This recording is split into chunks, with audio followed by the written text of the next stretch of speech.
Kommt ein Vogel geflogen, setzt sich nieder auf meinen Fuß, hat ein Briefchen im Schnabel, von der Liebsten einen Gruß.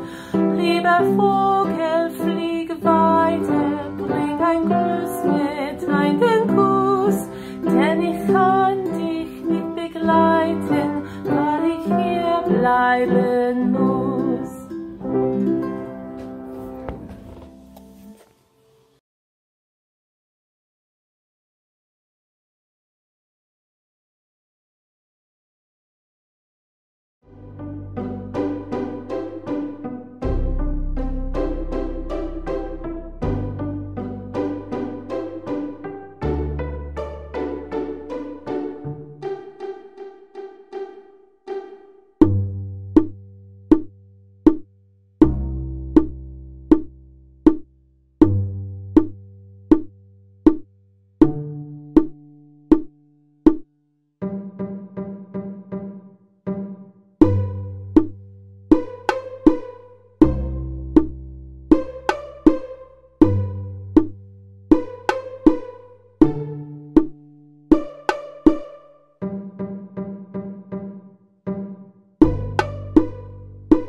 We're going to take a look at the percussion family.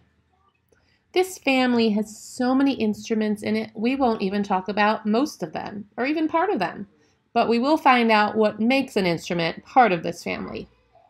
The percussion family is the largest in the orchestra. It would include any instrument that makes a sound when it's hit, shaken, or scraped.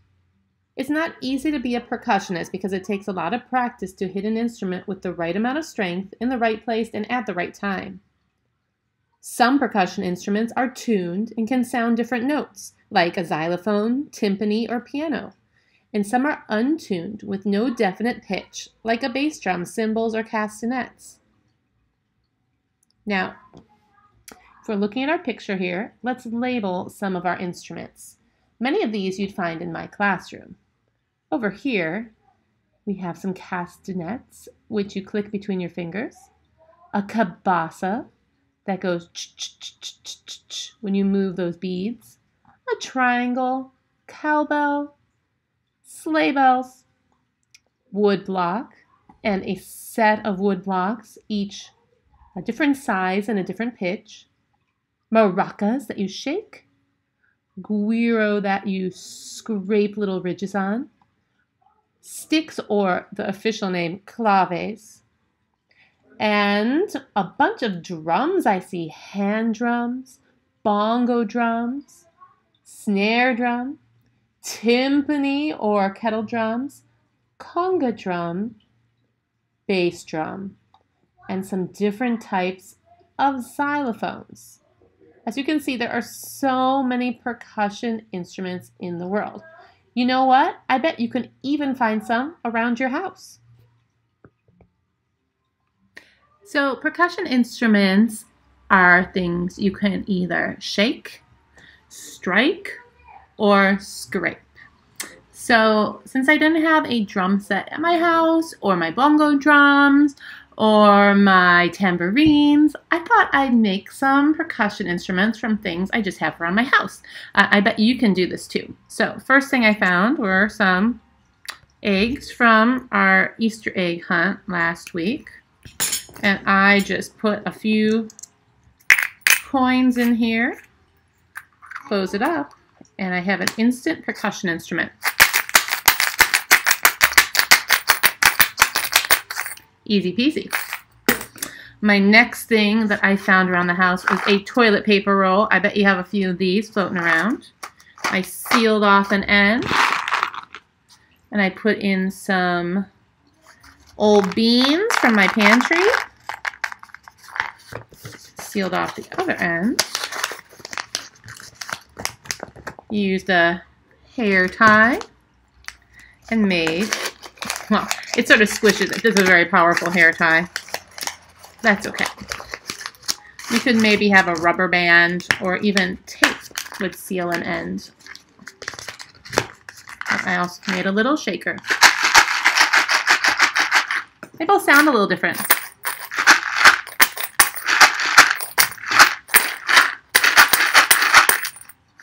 I thought of something else I could play that's a percussion instrument, and that is a pair of spoons. I've actually been working on playing the spoons this week, so watch till the end of the video and you could see my mad spoon skills. Can you guess what instrument this is? I'll give you a hint. This is inside what you would normally see. Okay, time's up. If you guess piano, you are correct. Now, I'm showing you this picture because there's been a debate if a piano is part of the string family or percussion family. You can see here that there are strings and little hammers that hit the strings. So you can really make an argument either way. I usually group it in the percussion family because in an orchestra, the piano usually sits in the back with the other percussion instruments. Let's now see these strings and hammers in action.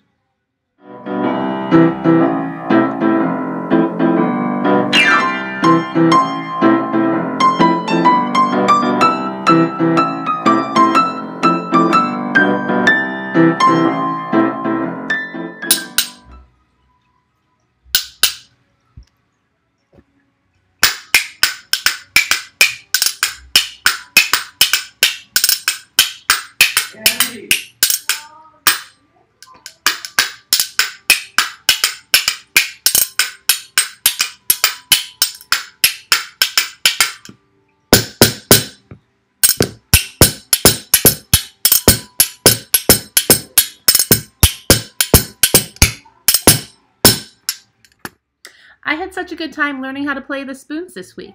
It was a little tricky at first, just like anything new is, but with a little practice, it was super fun and easy. So, in review, percussion instruments are ones that you could strike or hit, shake,